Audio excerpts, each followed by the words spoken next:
Hey Wildcats, I'm Mary Grace and these are your daily announcements. Students, remember that in order to get out of your fourth block on Friday to go to the baseball or softball game, you must purchase a ticket from SIA during your lunch before Friday. Tickets are now $5 and for all grade levels. The Lexington dance team will have their tryouts April 18th and 20th in the old gym. Students, make sure that you have a valid parking pass and make sure that your vehicle is locked with your windows up. Hi, I'm Dr. Stevenson. I'm the chorus director here at Lexington High School. One class that we haven't offered in a while is College Prep Music Appreciation. It's another chance for you to get your fine arts credit.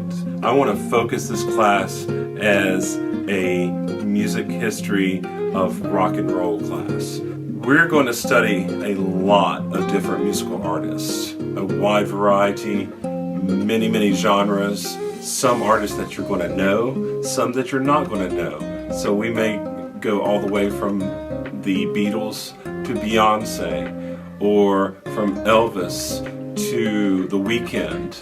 Whatever we can do to tie in how rock and roll has evolved over time and how it affects to what you listen to. We want to try and tie that in so you can better understand the history of what you listen to and where it came from. And I think we can make some really cool connections. So I hope you'll consider taking the class as your fine arts elective credit. And if you have any questions, you can email me at dstevenson@lexington1.net. Thank you so much. If you would like to buy a Chalk Day t-shirt, you can purchase them for $15 until Friday. Auditions for next year's musical production of Grease will be in the Little Theater March 9th and 10th from 3:45 till 5:30. You only have to attend one day, and you should have 60 to 90 seconds of a song prepared with a background track. You should also be prepared to learn and execute a short dance, and you may be asked to do some improv or cold reads. If you have any questions, please email ldellinger@lexington1.net. Last week, avocado lovers everywhere experienced a fleeting panic. An American avocado inspector working in Mexico received a death threat, so the USDA suspended the importation of Mexican avocados to ensure American safety, according to CNN. Californian avocados are also out of season, so the US had 11 days to solve the problem before the avocado supply ran out. The New York Times also suggests that the drug cartel could have been involved because they have been known to use the avocado industry to diversify their income. The US and Mexico agreed to a proposal suggested by the Association of Avocado Exporting that will increase security and safety for American avocado inspectors. Avocado exportation resumed Monday. Prices will not be affected and you'll still be able to buy your avocados as normal. Prom committee will be meeting next Monday, March 7th from 3:50 in Miss Bonnet's room D112. They will be finalizing the logo, favors, and going over other details. After years of hard work, the U.S. women's soccer team will now be granted equal pay.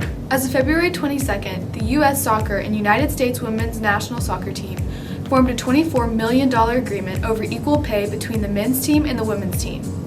U.S. women's soccer is considered the most successful international women's team, winning 4 World Cup titles. A gender discrimination lawsuit was filed back in March 2019, which has now been settled. According to ESPN, each player will be able to apply for up to $50,000 from this fund to give players back pay they should have received if they were being paid equally. This success has left many soccer fans and players optimistic for the future regarding gender equality in sports. Junior boys, applications are now being accepted for Palmetto Boys State. Boys State is held to provide a unique experience for rising senior boys to learn about leadership, government, and the political process. Boys State will be held this summer on the campus of Anderson University from Sunday, June 12th till Saturday, June 18th. Boys State allows boys to expand their leadership skills and make friends from across the state. Applications are available now at the counseling office front desk. Applications must be turned back into the counseling office no later than next Friday, March 11th. Britain's longest reigning monarch, Queen Elizabeth II, has tested positive for COVID-19 on Sunday. According to the New York Times, she is one of the most prominent leaders to become infected. The 95-year-old's diagnosis comes after a difficult week for Britain's royal family with her son Prince Andrew's scandal. Thankfully, she is only experiencing mild cold-like symptoms. The palace stated that the Queen has been fully vaccinated and has had her booster shots.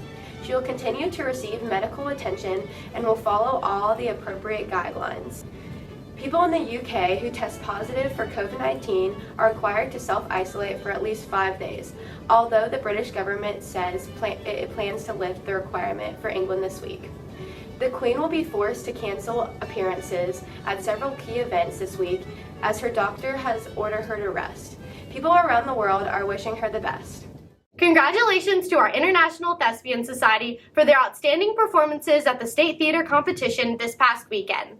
Our one-act play won a superior rating, along with awards for performances to the ensemble Peter Filiaccio, Eli Bostick, Daniel Schrank, Danny Wolin, and the director Addie Lamb. Congrats to our superior winning duets, including Addie Lamb, Peter Filiaccio, Anna Weir, Sydney Graham, and Nico Cruey. Our solo superior winners, Ali Abiu, Danny Wolin, and Mary Grace Copeland. Our film winner, Nico Cruey. And finally, our group musical team for winning the only superior in the state for this category. It was a very successful weekend for our theater troupe, so congrats again to these talented students.